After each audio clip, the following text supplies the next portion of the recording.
Hi, it's ReganCipher with an end-of-year mic test extravaganza. 28 sets of TWS tested in stringent conditions. We've got rain, wind, traffic, pedestrians, splashes, even the odd train. And hopefully by the end of it, you'll have something to take away if your primary objective from your TWS is call quality. When you're buying TWS exclusively for the mic, it's a real minefield. There's a lot of terminology which is used, such as CVC, ENC, active noise cancellation, active noise reduction, and getting an understanding of what it all means is sometimes actually quite difficult. Even some of the vendors use some of these terms interchangeably. What we're aiming to do today is cut through some of that jargon and show how the buds perform in an outdoor environment on a very busy road next to a railway bridge with a lot of ambient sound. This is still a pretty stringent test for the majority of TWS on the market. And just for your own personal reference, this is the internal mic on the iPhone 8. Phones are generally made for calling people, or at least they were once upon a time. So the mics on the phone will sound better than earbuds, which have traditionally been for listening to music, but now our use cases have expanded beyond that, and a lot of consumers now are looking for stellar mic performance from their earbuds. They're paying anywhere between £20 and £200, so their expectation is the more money that you pay, the more that you're going to get in performance all across the board. And that isn't always the case, as we're going to show with the test, which will be conducted now over the course of the next 15 minutes or so. All of the models I'm testing today have been reviewed over at Edifier, which you can access just by punching in www.regancipher.com. Enjoy, and if you have any questions, reach out to me directly, either on YouTube, by Instagram, Reddit, or any of the other methods that you can see just above, or just to the other side. So the first one that we're testing, and we start with one of the big boys just as the car goes past, is the Samsung Galaxy Buds Live. These are about 2 years old now, but they've had frequent firmware updates, and they also included a hardware-based accelerometer in order to nullify some of those background sounds and improve the clarity of your voice. And that's what we're testing for today: the clarity, the legibility, and how the buds deal with any environmental ambient sounds, which we discuss in the preamble. That's the Samsung Galaxy Buds Live. One of the most popular sets of earbuds on the market are the Jabra Elite 75T, and whilst they have had a refresh, Jabra recently released the predecessor to this model. The mic performance when they were released was pretty good. It was amongst the best on the market. Even so, they're a little bit dated now, and I'm sure you'll see that when we compare them alongside some of the more modern buds on the market today. And one of those modern buds is the Edifier Neobuds Pro. These haven't been on the market too long, but they feature some market-leading specifications, including 6 mics and some of the strongest active noise cancellation which I've tested so far. On the indoor tests, they perform really well, nullifying a lot of background noise and retaining the clarity and naturalness of your voice. It will be really interesting to hear how they perform on the outdoor test. So the next set that we're testing are the Elevoc Clear. The Elevoc Clear's USP actually is their microphone performance. So their environmental noise reduction is pretty much market leading. They're amongst the best in the business, and a lot of organizations have adopted their technology in terms of the software within their own products, such as SoundPEATS and TaoTronics. I've got loads of traffic going past now and rain coming down, so it will be a real acid test of how good the Elevoc are. I have done a video previously on how they perform both indoor and outdoor, but this is going to be another good stringent test for the Elevoc Clear. Another of the big boys, the Huawei FreeBuds Pro, are another which features 6 mics, and they've also got an echo cancellation chamber, a signal that TWS vendors were really starting to take call quality seriously. We haven't had too much background noise, so I'm waiting for a car to come past, and right on cue, there it is. So we'll hear how the Huawei FreeBuds Pro sound over the top of traffic and wind. One of the strangest looking, although from memory, one of the best performing TWS, and it's another stem base, is the TaoTronics SoundLiberty 80. What's interesting about this model is that it features the Elevoc Voc Plus AI noise reduction. It was actually the first model which I reviewed, which had this AI algorithm built into it. And if I you remember correctly, it performs really well in all sorts of different conditions. Your voice comes through quite clear. The background noises are nullified really well. It's just this cyan and purple color scheme, which I just can't get over. And they don't stay particularly well in the ears either. But in terms of the mic performance, I really can't complain. And I'll be interested to listen back and see how they perform now in 2021 compared with 2020 when I purchased them. Next up, it's one of the most popular ANC buds on the market today, the One More Comfobuds Pro. Just like the Edifier Neobuds Pro, the Tronsmart Apollo Air, Huawei FreeBuds Pro, and the Elevoc Clear, they feature 6 mics, which includes 2 different ambient mics in order to try and level off that environmental noise which is going on around you, and then elevate your own voice and give it a kind of natural whilst also amplified feel. They performed really well on the first test when we reviewed them back earlier in the year, but it has been a little while now, so I'm really interested to hear how they sound in comparison to some of the newer buds which have been released more recently. It's another semi-in earbud, and it's another from One More, the One More Comfobuds 2, where One More have differentiated themselves, and hence the name Comfobuds, is rather than having a plastic bit which goes in your ear, it's got a kind of silicone flap. I'm not really sure what the material is, but it doesn't go right inside your ear canal. It just kind of sits against your concha, and it is really comfortable, I've got to say. I was a little bit disappointed by the audio quality on this model. I haven't got round to publishing the review yet on Edifier because I'm lazy. But the mic performance was pretty good if I remember rightly. These are also Aero based, just like the CC2 and some of the others which we've reviewed today, which listed in the majority of my reviews where it's either registered on the FCC listing or communication which I've had with the vendor directly. The FIIL T1 Pro, or the Earfun 3 Pro, as I think they were called, are another set of earbuds which at the time performed really well but are starting to show their age a little bit. I remember reviewing the outdoor mic and thinking, wow, the microphones have come on leaps and bounds. But now, as I think you'll notice with a lot of the Aroa-based chipsets TWS, there's a heavy amount of compression which goes on in the background, and that bleeds into your voice. And not only does your voice sound a little bit thin, but it starts to lose a bit of legibility as well. So that's the FIIL T1 Pro. Next up is the rather awkward looking and certainly awkward to use FIIL CC2. FIIL have got a rich reputation in the TWS market. They pretty much exclusively use the Aroa chip. And what I find with the Aroa based buds is that your voice starts to thin out quite a bit. Although with this model, I don't think the voice mic could be any closer to your mouth because they're so elongated. But it's very popular, it has a lot of fans out there. Certainly on Edifier, got some very good reviews. So I'm interested to hear how they perform. It's something like a year on since I purchased these. Next up, it's the Tronsmart Apollo Air. This is Tronsmart's premium stem-based model, which has 6 mics, just like the Elevoc, the Edifier, the Huawei FreeBuds Pro, and the One More Comfobuds Pro, and is another one of those releases that signal the vendor's realization that consumers are looking for good call quality. They're available in both black and white. I'm testing the white model today. That is the Tronsmart Apollo Air. This is a brand new release from Tronsmart, the Tronsmart Onyx Prime. It's a dual armature hybrid driver earbud, and its shape is a little bit retro, a little bit 80s. Looks like a traditional Bluetooth headset. So let's hope the mic performs like a traditional Bluetooth headset, although I don't actually remember how those headsets sounded.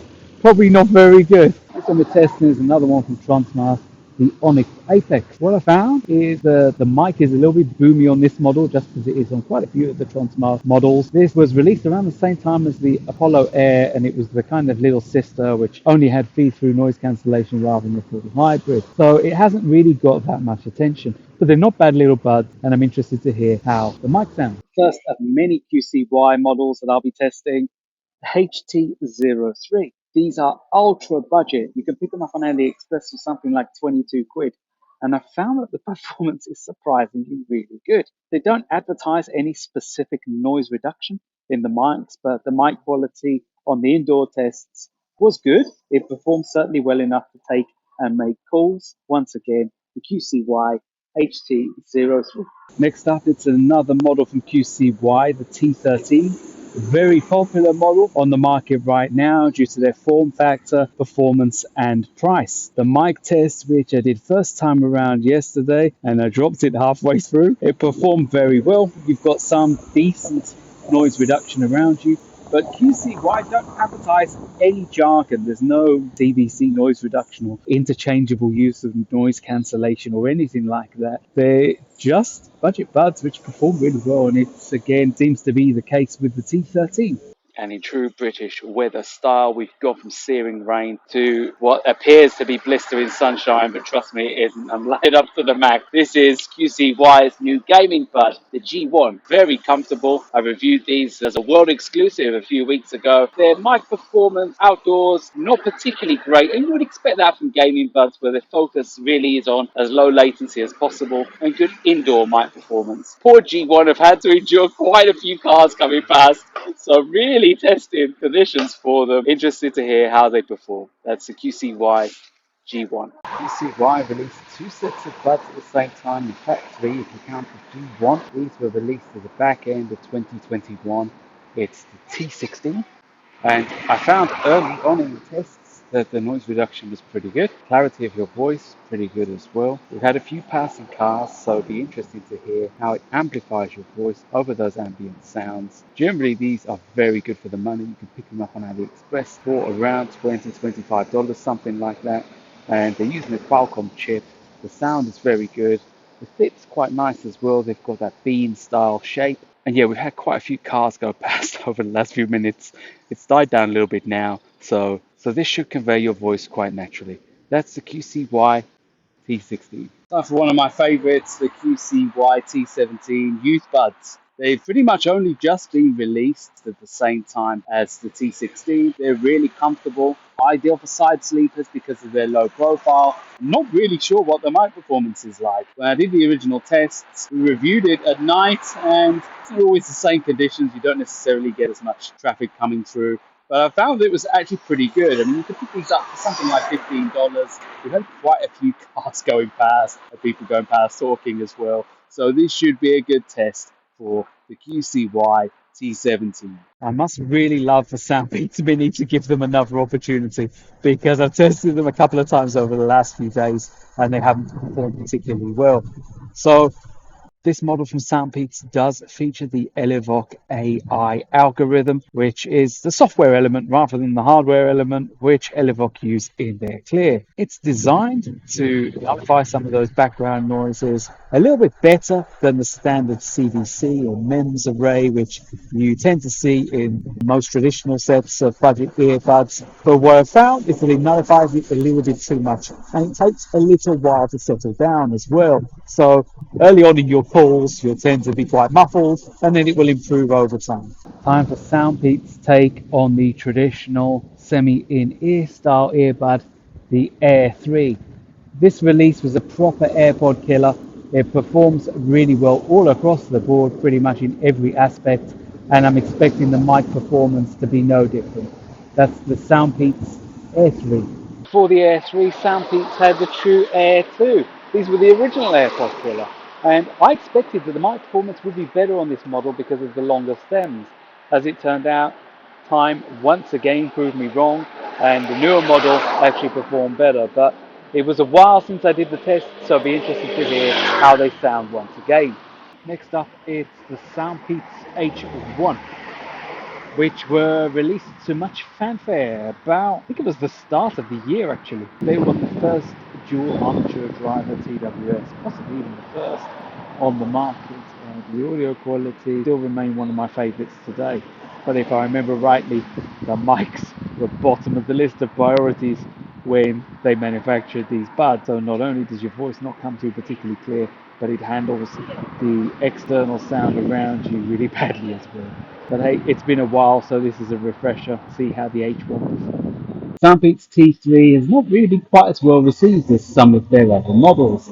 I find the mic to be quite boomy. Your voice comes through almost distorted and very loud and bassy. We've had a few cars go past, and whilst the weather isn't quite as bad as it was earlier, just as a train goes past, there's a tiny little bit of wind, and I would expect that to be reflected in the test for SoundPEATS. So that enjoy the train. That's the SoundPEATS T3. Next is another stem-based semi-in-ear, the Haylou Moripods, which look very similar to the FIIL CC2.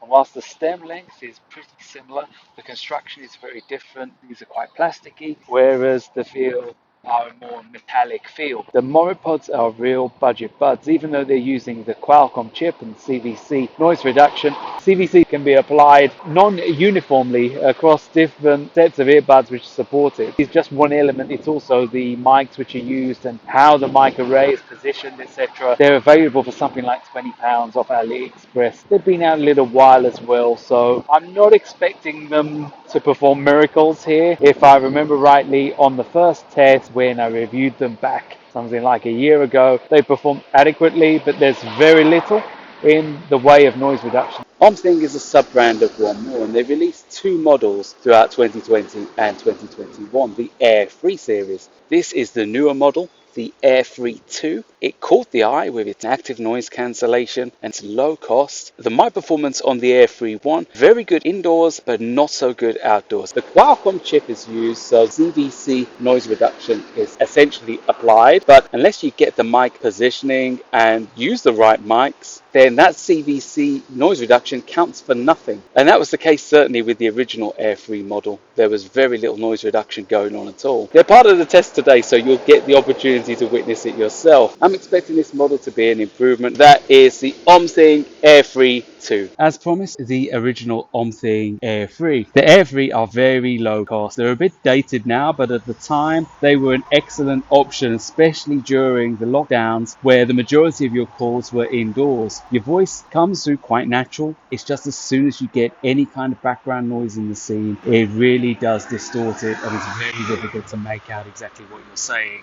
And there's a car coming past now, so you'll see exactly what I mean about that non-correlation between CVC and real-life noise reduction. That's the Omthing Air Free. Next up, it's one of Xiaomi's sub-brands, the ZMI Purpods. Just as a car goes past, perfect timing. The Moripods are Aurora-based, just the same as the FIIL CC2 and the FIIL T1 Pro. I haven't got anything against the Aurora chip. Actually, I think it really upped the ante within the TWS market. However, in terms of noise reduction, I'm not really sure the chip gives the mics the best opportunity, regardless of which MEMS mics you're using and how you place the array. There's still a lot of compression in your voice, and I'm expecting that to be reflected within this test. There's a car moving out of a parking space around me now, so that will be the true test for the ZMI Purpods. KZ is one of those Chinese high-end brands which have moved laterally into the Bluetooth market, and the focus really has been on audio quality rather than mics. In my first test, it was pretty clear there's very little noise reduction and very little amplification in the microphone as well. So I'm expecting that to be reflected in this test. So there you go, 28 sets of earbuds in total tested. No major surprises, the Elevoc Clear were the standout model out of all of those tested. Other decent performers included those with 6 mics, as you would expect, the Huawei FreeBuds Pro, Tronsmart Apollo Air, and the Edifier Neobuds Pro. Despite their age, the Samsung Galaxy Buds Live still performed pretty well, although the Jabra Elite 75T definitely showing their age. And what was quite impressive was that the gap really has closed. Some of the budget buds from Tronsmart, QCY and SoundPEATS all performed really well in testing conditions, give or take 1 or 2 specific models. Hopefully this has given you some food for thought and some clarity, pardon the expression, on some of the best performing buds for calls on the market today. Just remember, this is one specific use case. There's also my video on indoor calls, and there'll be a follow-up to this which will be in something like a train station or something where there's a very heavy congregation of people. Unfortunately, it looks like we're going to have another lockdown pretty soon, so when that's going to be, I'm not really sure. So make sure you subscribe. The next edition for ReganCipher signing off.